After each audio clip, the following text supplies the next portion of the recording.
Hi, welcome to the kitchens here at Flavor Depot. I'm Chef Steve Smith. I'm going to be cooking a bourbon glaze for you featuring our garlic and our bourbon flavor, which is going to reduce costs, and we're going to be putting the sauce on a ribeye, so let's get started.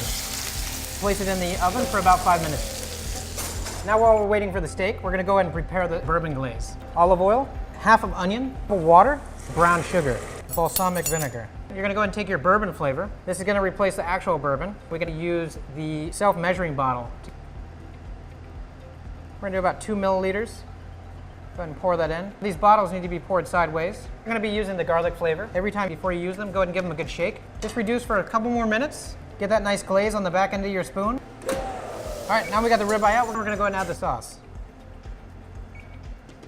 There you go, bourbon glaze. You can download this recipe and many more at flavordepot.com.